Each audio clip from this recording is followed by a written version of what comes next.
السلام عليكم ورحمة الله وبركاته. من مكتبة مصر الحديثة بالدقي ومهرجان فتافيت السكر بعنوان أهلا شهر الصوت.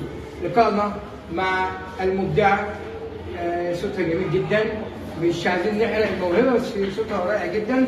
هتسمعوها معانا مع جريدة بوابة عاجل مصر وراديو صوت الجيل. هنستمع إلى الموهبة الكبيرة وهي تنشد وتغرد في حب النبي صلى الله عليه وسلم. اسمك الأول كده؟ لمار محمد فاضل.